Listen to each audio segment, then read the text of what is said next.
কতটুকু আপনি হ্যাপি এবং এই প্ল্যাটফর্মকে এগিয়ে নেওয়ার জন্য আপনার এই ইনিশিয়েটিভ আরও কীভাবে বেগবান করেন ফুটবলকে যদি একটু বলতেন। প্রথমত হচ্ছে যে আমাদের মাননীয় ভারপ্রাপ্ত চেয়ারম্যান যারা তারেক রহমানের নির্দেশনায় আমরা মরহুম আরাফাত রহমানকে উপস্থিতি ফুটবল টুর্নামেন্ট 2024 সালে শুরু করেছিলাম এবং তখনকার স্বৈরাচারের অনেক বাধা বিপত্তি পেরিয়ে আমরা তখন 3টি বিভাগের খেলা শেষ করেছি। আমাদের এখন পর্যন্ত 7টি বিভাগের খেলা শেষ হয়েছে। আমাদের সাংগঠনিক আরও 3টি বিভাগের খেলা বাকি রয়েছে, সেটাও আমরা দ্রুত সময়ের ভিতরে শেষ করব। এবং আমাদের জিয়া ক্রিকেট টুর্নামেন্ট 2025 ইতিমধ্যে সারা বাংলাদেশের প্রত্যেকটি বিভাগে খেলা অনুষ্ঠিত হয়ে আমরা মিরপুর শেরেবাংলা জাতীয় ক্রিকেট স্টেডিয়ামে ইতিমধ্যে আমাদের ফাইনাল রাউন্ডও শেষ হয়েছে। এবং আমাদের ঢাকা মহানগর বিএনপি জিয়া আন্তঃথানা ফুটবল টুর্নামেন্ট আমরা চলমান রয়েছে। ইতিমধ্যে আমাদের মাঠের ভিতরে চলে আসতেছে, একটু পিছনে যেতে হবে। সেটা হচ্ছে পশ্চিম নেতৃবৃন্দ, আপনারা একটু পিছনে যান, হালকা পিছনে যান, লাইসম্যান দৌড় দিতে পারছে না, একটু পিছনে যান। আমাদের আগামী 19 তারিখে প্রথম রাউন্ডের খেলা শেষ হবে এবং ঈদের আগে আমরা ইনশাল্লাহ কোয়ার্টার ফাইনাল। পশ্চিমের নেতৃবৃন্দ, আপনার মাঠের সীমানা থেকে একটু পিছনে যান, 6 ইঞ্চি পিছনে যান।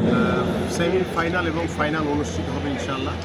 তো তারপরে আমরা ইনশাল্লাহ আমাদের প্রিয় নেত্রী দেশনেত্রী বেগম খালেদা জিয়ার নামে আমরা মেয়েদের ফুটবল এবং মেয়েদের ক্রিকেট অনুষ্ঠিত করব ইনশাল্লাহ। এইভাবে আমাদের মানে একটি রাজনৈতিক দল কখনোই এই ধরনের কোনো ফুটবল খেলা বা কোনো ক্রিকেট বা কোনো খেলাধুলো এভাবে আয়োজন করেনি। তা আমরা সেই জায়গা থেকে আশা করছি যে আমাদের যুব সমাজ, আমাদের তরুণ সমাজকে মাঠে আকৃষ্ট করে আমাদের গত 17 বছরের যে স্বৈরাচারের আমলে আমরা দেখেছি যে আমাদের যুব সমাজ মাদকের দিকে ঢলে পড়েছে, ধ্বংসের পথে চলে গেছে।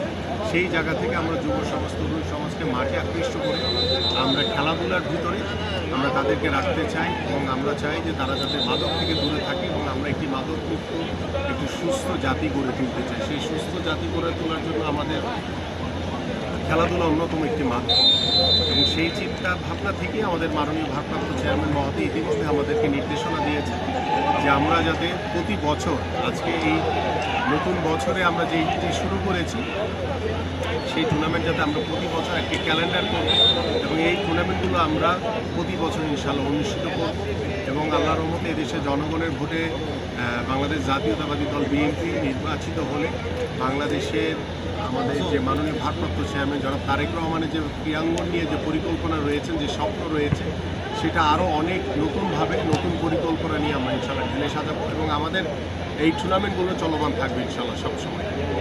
ঠিক আছে।